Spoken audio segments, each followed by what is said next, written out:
কার বন্ধুরা, তো আপনাদের জন্য নিয়ে এসেছি নতুন একটা আজকে রেসিপি। তো আজকে এটা হচ্ছে একটা কেকের রেসিপি। তো এই রেসিপিটা সব থেকে বেশি সাহায্য করবে যারা নতুন কেক বানানো শিখছে তাদের। তো প্রথমেই আমি একটা বাটিতে একটা ডিম ফাটিয়ে নিয়ে নিলাম, আর একটা কাপ দেখালাম, সেই কাপের মাপে আমি আজকে সব কিছু ইউজ করবো কেকের মধ্যে। সেই কাপের মাপের 1 কাপ চিনি নিয়ে আমি মিক্সিং জারে গুঁড়ো করে ডিমটার মধ্যে ঢেলে দিলাম। এখন এই চিনি গুঁড়ো আর ডিমটাকে আমি ভালো করে মিক্স করে নেবো। অন্তত 10-15 মিনিট এটাকে মিক্স করতে হবে। তো দেখো, আমি প্রথমে এটা মিক্স করা চালু করে দিয়েছি। প্রথমে মনে হতে পারে যে এই ডিমটা দিয়ে এটা মিক্স হবে না, কিন্তু পরে যেহেতু চিনিটা মেশালে তরল হয়ে যায়, তো তরল হয়ে গিয়ে দেখো এটা কী সুন্দরভাবে মিশে যাচ্ছে। তো এটাকে এখনও অনেক ভালোভাবে সুন্দর করে 10 মিনিট মতো মিশিয়ে যেতে হবে। তো দেখো একটা সুন্দর কালার চলে এসছে প্রায়। তো এটার মধ্যে আমি দিয়ে দেবো এই কাপেরই 2 কাপ ময়দা। তো আপনারা হয়তো ভাবতে পারেন যে আটা ইউজ করা যাবে নাকি, কিন্তু আটা ইউজ করা যাবে না, কেকে কখনো আটা চলে না। তো এটাকেও আমি ভালোভাবে মিক্স করে নেব। তো আমার এই মিক্সারটা একটু বেশি গাঢ় হয়ে যাচ্ছে, তাই এটার মধ্যে আমি 1/2 কাপ দুধ ইউজ করে নেব। তো দুধটা আমাদেরকে ইউজ করতেই হতো, কিন্তু যেহেতু এটা একটু বেশি তাড়াতাড়ি গাঢ় হয়ে গেছে, তো আমি একটু আগেই দুধটা ইউজ করে নেব। দুধটা অবশ্যই নর্মাল হতে হবে, মানে ফ্রিজের হলে চলবে না, একদম দুধটা একদম নর্মাল হিটের হতে হবে, মানে হচ্ছে যেরকম নর্মাল আমরা জল খাই সেরকম হিটের। ফ্রিজের হলে একদমই চলবে না, প্রথমে আমি বলে দিয়েছি। তো এটাকে আমি ভালোভাবে এবার মিশিয়ে নেব।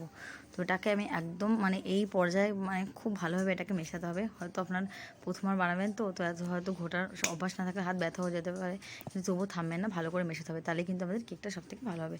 তো দেখো যে কি সুন্দর লাগছে আর কি, মানে মিক্সারটা দেখতে এত সুন্দর লাগছে কি বলবো। আমার ক্যামেরাটা অতটা ভালো নয়, তাই ভালোভাবে আসেনি, কিন্তু সামনাসামনি আরও ভালো লাগছিলো।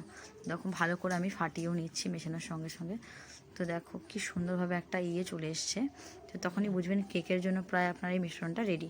কিন্তু এখন অনেক কিছু বাকি আছে বন্ধুরা। তো এটার মধ্যে এখন যাবে হচ্ছে 1/2 কাপ রিফাইন তেল।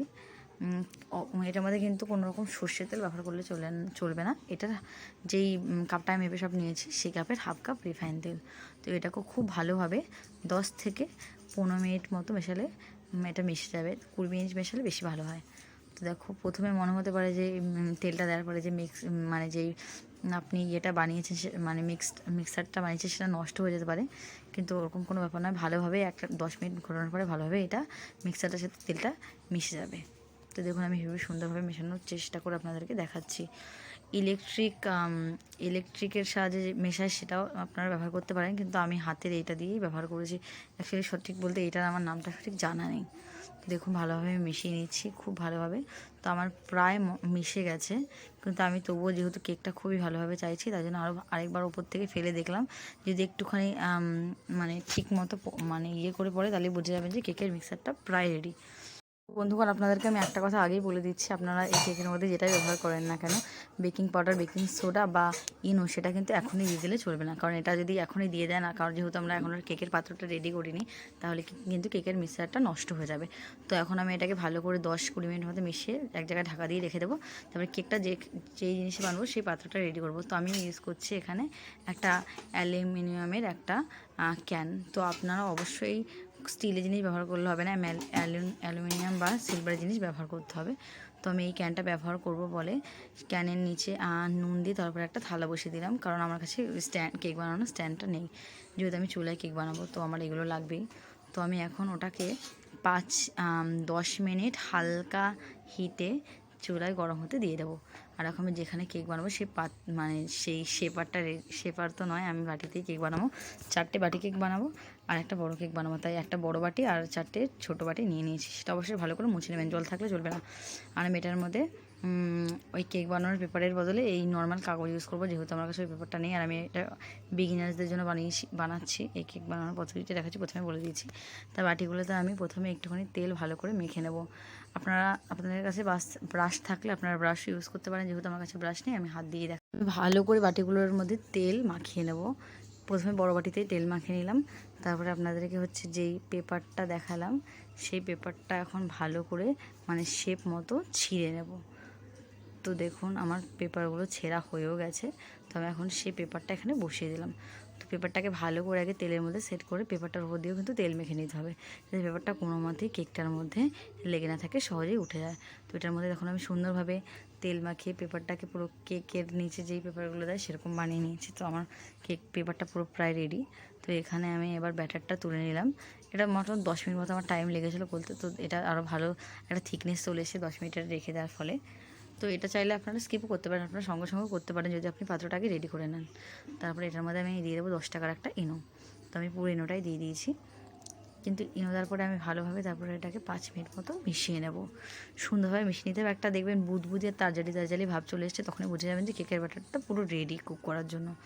তারপরে আমার ঘরে বেকিং সোডাও ছিল, তো আমি সেটাও কিছুটা ব্যবহার করেছি, কিন্তু আপনারা এটা অবশ্যই সিপ করবেন, যেহেতু আপনাদের পরিমাণ যদি এটার পরিমাণটা না বুঝতে পারেন, সেই কারণে আমি কথাটা বলছি। তো এটা দেখুন আমি বললাম না একদমই সামান্য আমি এটার মধ্যে এটা অ্যাড করে দিলাম। ভালো করে এটা দেখুন মিশিয়ে নিচ্ছি। আর দেখুন আপনারা ভালো করে লক্ষ্য করলে দেখতে পাবেন যে একটা তারজালি ভাব চলে এসছে। তারপরে আমি এখনই কেকের ব্যাটারটা ওই বাটিটার মধ্যে ঢেলে দেবো।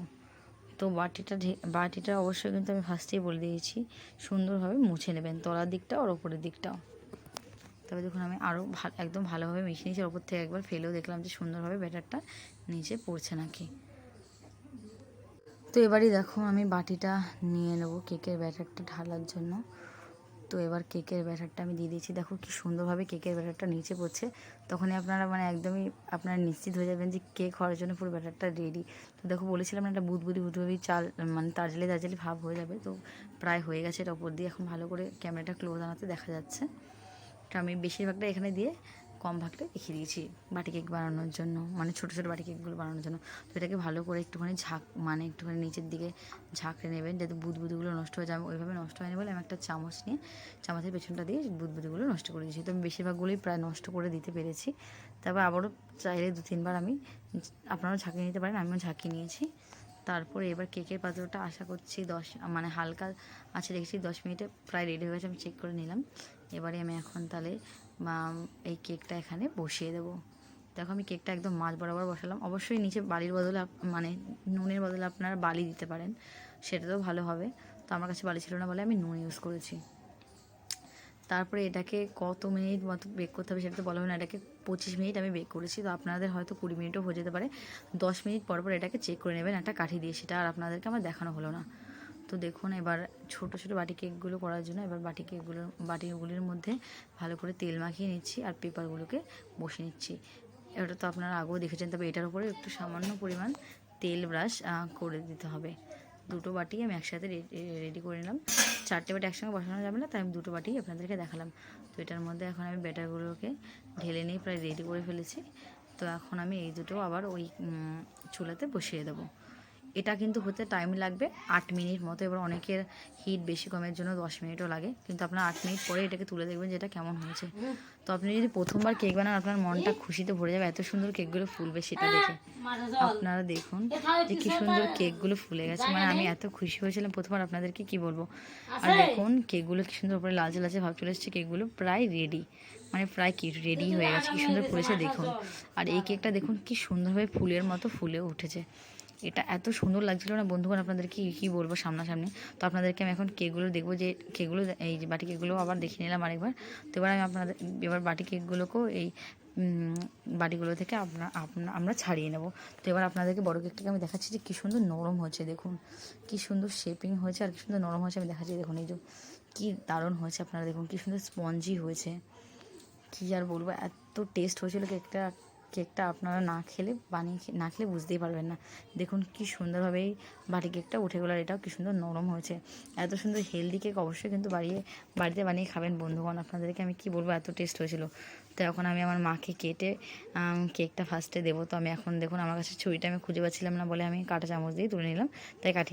আপনারা অবশ্যই কেকটা ছুরি ব্যবহার করবেন। আর এরকম মজাদার ভিডিও চাইলে কমেন্টে জানাবেন।